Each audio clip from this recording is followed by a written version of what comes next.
Hi everyone, it's Jill. Welcome to my channel, and today's video is going to be an April reading wrap-up as well as a May TBR. If you've been watching my videos this month, this might be a little repetitive since all the books I read this month I also made videos about. I read 5 books this month, and the one I gave to my sister, so I don't have the copy here to show. But the first book that I read is Kingdom of the Wicked, and this book is about Amelia, who's a witch, and one day she discovers her twin sister's body that's been killed by someone, and she really wants to get revenge on behalf of her sister, and to do that she gets the help of a creature, I guess you would call it, called a Wicked, and their name is Wrath, and these Wickeds are known to be very dangerous. So she kind of takes a chance to trust him to help her find the answers about her sister's murder and everything. Honestly, when I was even just looking back at this book for trying to plan this video, I couldn't even remember exactly what the story was about or what happened in it, but I did enjoy it while I was reading it. It just wasn't my favorite, and it also took me, I feel like, a week about to finish this, which I feel like, I mean, it's not a crazy long book, so I feel like normally I would have gone through a book this size quicker, but also this whole month of April I was in school and doing finals, so I was really busy, and I rated this one 3 stars. And the next book that I read was the Soulmate Equation, and this one is about a single mom named Jess, and she's kind of struggling financially and relationship wise, and she takes a chance on this new matchmaking company, and it uses your DNA to help you find your perfect match. Coincidentally, she ends up matching with the CEO of the company, and she kind of knows this guy in passing and isn't a huge fan of him, so she's kind of skeptical about that from the beginning. And since she's struggling financially, I'm pretty sure the company was offering her $10,000 a month to fake date the CEO. It was kind of a hard thing for her to say no to, so she ends up agreeing to it. And they want to do this for publicity reasons, to make the matchmaking business seem legitimate and that it works. Like, oh look, it worked on our founder, like it can work for you too. So yeah, that's what this is about, and I actually did really enjoy this. However, the third act conflict, I struggled trying to believe it. I didn't think it was very strong, and I just thought that the characters could have communicated better for that to not happen. I think that just wasn't convincing enough for me, but overall I gave it 3.5 stars, and I did like it. And the next book that I read is Yours Truly. I'll put a picture of it here, but it is about Brianna, and she's honestly having a really rough time. Her brother is sick. She is struggling to get a promotion at work that she's been working towards for a while, and her love life isn't going very good either, and she's actually in the midst of finalizing a divorce with her soon-to-be ex-husband. But she starts to hit it off with this new guy at work, and this guy is willing to do a life-changing favor for her. So it goes through all of that. I did really like this book. It talked a lot about mental health, and one of the main characters struggle a lot with anxiety, which I thought was represented well. One thing is that this book is very trope heavy. There are like I don't like you to lovers, there's fake dating, there's another one that I'm not going to say because it's a spoiler, but there was a lot going on in this book. Overall though, I did really like it, and I rated it 3.5 stars. The next book that I read was Once Upon a Broken Heart, and this one's talked about all the time, and I read this one so quickly. This book is about Evangeline, who is heartbroken because the guy she loves is about to get married, and married to someone that's kind of unexpected to her.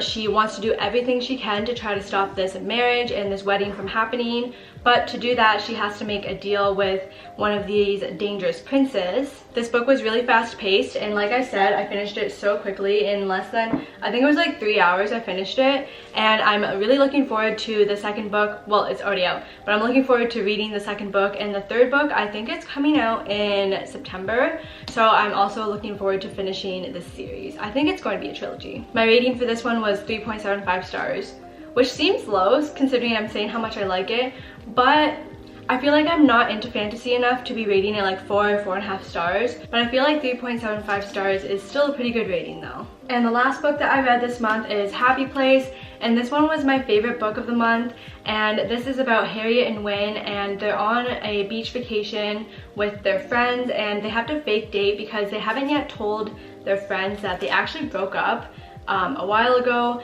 and you would think that doesn't really make sense. Why can't they just tell their friends? And the reason for that is that this is actually going to be the last time that they're able to go on this beach vacation with their friends, because the beach house is being sold. So people are already kind of emotional about it being their last trip, so they don't want to make people, I guess, more upset by saying, hey look, we actually broke up. It's not only a romance, but it's also about friendship, communication, and careers, wanting to do what's best for you and your life. I love this book so much, and it definitely redeemed my thoughts on Emily Henry, because the only other book I read by her was People We Meet on Vacation, and I don't know why, but I didn't love that book. But this one I really loved. It was so great. The main characters were awesome. I loved the couple. I was rooting for them the entire time, and their banter was so cute and funny, and I would really recommend this one, and I rated it 4.5 stars. Okay, now moving on to my May TBR, and there's quite a few books, so I guess it's my May hopefuls. Like, I feel like everyone says that in their TBR videos, but hopefully I can get through all of these because I'm really excited for all of them. The first one being Something Wilder by Christina Lauren, and I've actually started this one already a bit. So far it's good. I've had this one on my physical TBR for a while, so I'm excited to finally get to it and see what it's all about. And the next book that I want to read is Never Never, and I don't know anything about this one, and I haven't read the back, but I feel like I don't even want to read the back to see what it's about, because I think it's fun to kind of go into books sometimes really not knowing anything. So that's what I'm going to do for this one. But my sister recently read this one. She said it was okay. I think she rated it like 3 stars, but she let me borrow it, so I'm going to be reading this one really soon as well. Another book by Abby Jimenez that I want to read is Life's Too Short, and again, I don't know what this one is about, but I have high hopes because I really love Abby Jimenez's writing, and I really enjoyed the other books that I've read by her.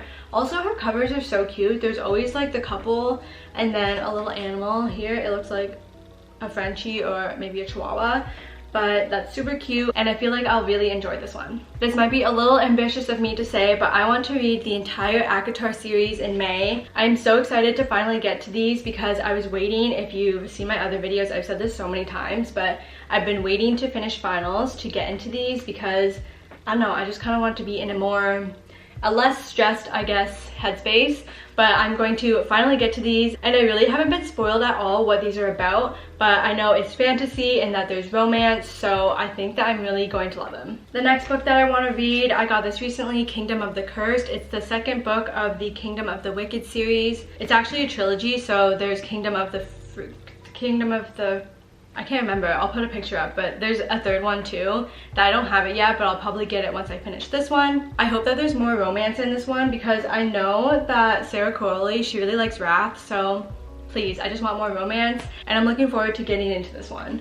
And then the last book that I want to read is By a Thread, and this one is a romantic comedy. It is Grumpy Boss, it says at the front, so a workplace romance, and I know that so many people love this book, so I think that I will also as well. I haven't read a Lucy Score book before. I think the most popular one that I've heard is Things We Never Got Over, which is on my summer TBR. And I've heard that she writes good banter, and also from the start gets right into the story without having a bunch of fluff at the beginning. So I really hope I'll be able to get to this one in May. But that is going to be it for this April reading wrap up and May TBR. If you've read any of the books that I talked about today, let me know your thoughts of them in a comment down below. And also don't forget to give this video a like and subscribe to my channel. Thank you so much for watching, and I will see you in my next video. Bye!